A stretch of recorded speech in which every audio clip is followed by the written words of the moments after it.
بسم اللہ الرحمن الرحیم۔ اللہ تعالیٰ نے حضرت آدم علیہ السلام کو ابلیس کے بارے میں متنبہ کرتے ہوئے فرمایا کہ اے آدم علیہ السلام،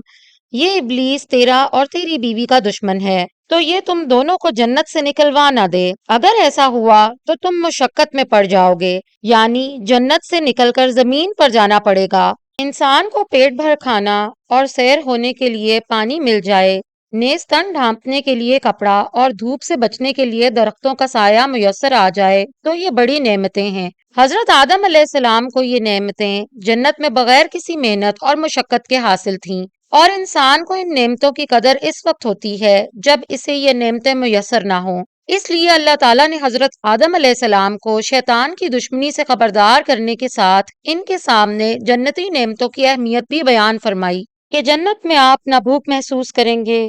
نہ پیاس، نہ اس میں بے لباس ہوں گے، اور نہ آپ کو دھوپ لگے گی۔ الغرض ہر طرح کا عیش و راحت جنت میں موجود ہے، اور اس میں محنت اور کمائی کرنے سے بالکل امن ہے۔ اور اگر آپ جنت سے چلے گئے تو ان تمام نعمتوں کے حصول کے لیے آپ کو محنت و مشقت کرنا پڑے گی،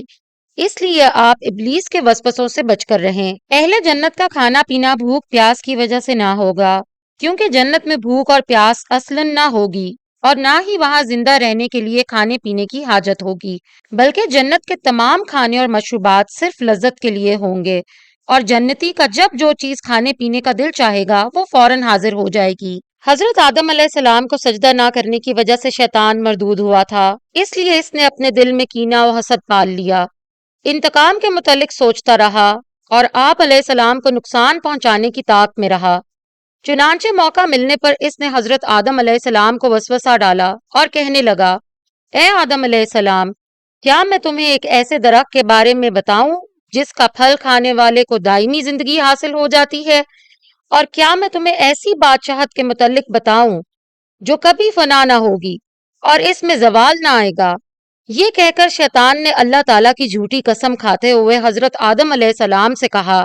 اس درخت میں یہ تاثیر ہے کہ اس کا پھل کھانے والا فرشتہ بن جاتا ہے